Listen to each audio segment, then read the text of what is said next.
everybody, Caleb the Sale here with your Big Island tax information. With tax season just around the corner, I want to keep you guys informed so you guys are aware of how the property taxes work here in Big Island.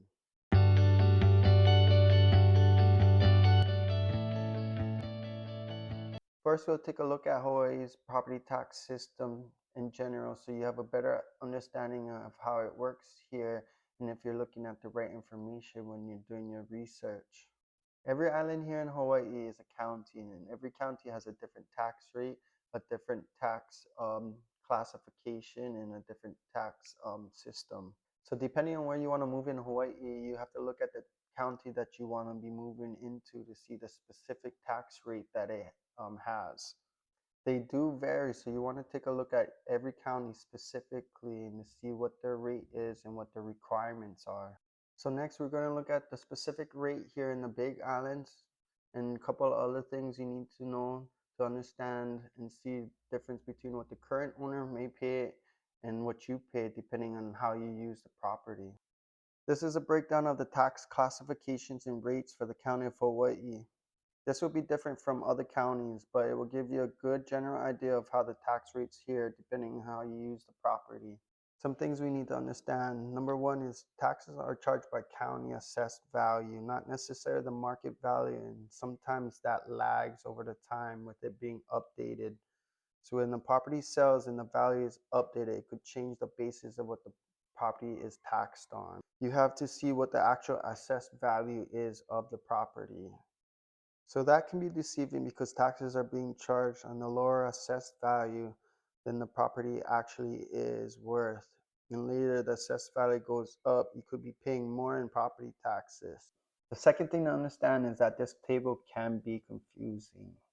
And the way they break down the county property tax rate is by per thousand net taxable value.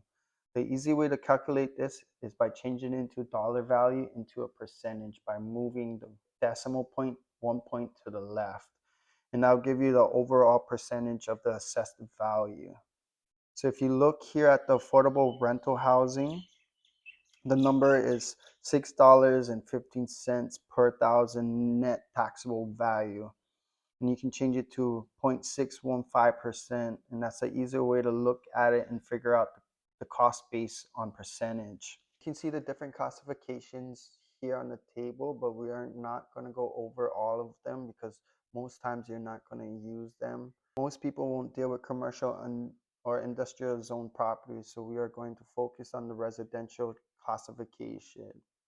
What's important is there are more different rates depending on the value of the property. So if the property is less than $2 million, then you'll be taxed 11.10 per thousand of assessed value for 1.11% of entire assessed value. And if it's over 2 million, then you pay a little bit more, 13.60 per every thousand net value, or 1.36% of total assessed value. These rates can be confusing because these rates only apply to rentals and non-owner occupied properties. So for those who are owner occupied, you can apply for exemption and fill out some paperwork and you can lower your property taxes significantly.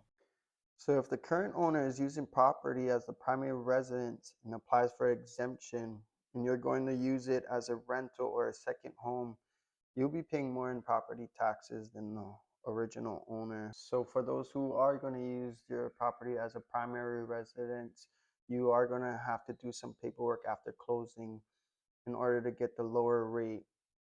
Some people out of state might think the property taxes here in Hawaii is low compared to the places they're moving from or places they have lived. And it's because Hawaii doesn't pay for the educational system through property taxes like other municipalities do. Here in Hawaii, we pay for our educational systems through the general fund. So that's why our property taxes might not be as high compared to some other places you've been or lived.